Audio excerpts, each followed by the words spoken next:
বাংলার নিজের ঐতিহ্য, এই বাংলায় একদিন কবিগুরু রবীন্দ্রনাথ ঠাকুর এই রাখি বন্ধন করে ভ্রাতৃত্ববোধকে জাগিয়ে উঠিয়েছিলেন।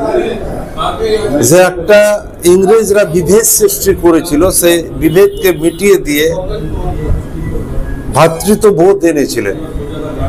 তাই আমাদের পূর্বপুরুষ, আমাদের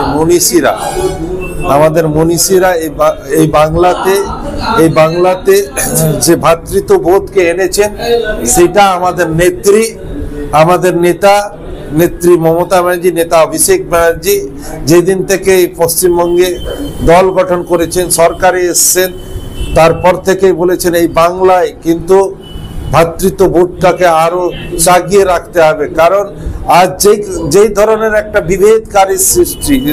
বিভেদকারী দল যাকে আমরা ভারতীয় জনতা পার্টি হিসাবে নামে জানি, এক সময় ইংরেজরা এই ভারতবর্ষে বিভেদ তৈরি করেছিলেন, হিন্দু, মুসলিম, খ্রিস্টান, শিখ, জৈন বিভেদ সৃষ্টি করেছিলেন।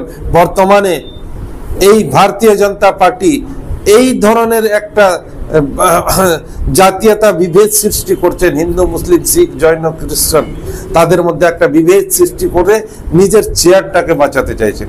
তাই এই রকম একটা সময়, এই সময়তে এই রাখি বন্ধন উৎসবটা একটা গুরুত্ব আরো বেড়ে যায়।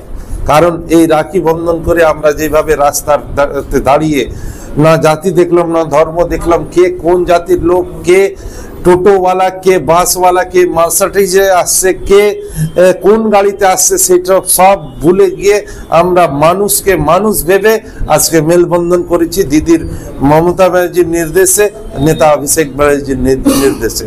আমরা মানুষকে মানুষ ভেবে এই রক্ষাবন্ধন আমরা পালিত করেছি। এই ভারতবর্ষে ভারতীয়তাকে, মানববোধটাকে জাগিয়ে রাখার জন্য এই মেলবন্ধনটা। राखी का सब किस समाज के लोग थे या और भी सब थे? आज के इस अवसर पे हमारे टाउन के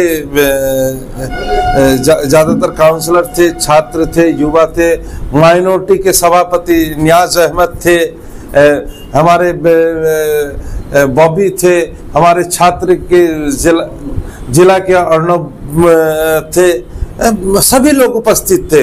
और साथ ही साथ साधारण लोग, हमारे आईनजीवी लोग भी उपस्थित थे, जो राह चलते खड़े होकर के इस हमारे जो एक क्या बोला जाए, ऐसा काम जो देश को आगे बढ़ाने के लिए किया जा रहा है, इस काम में सभी ने अपना योगदान दिया है और खड़े होकर के घंटों हमारा ये प्रोग्राम चला है।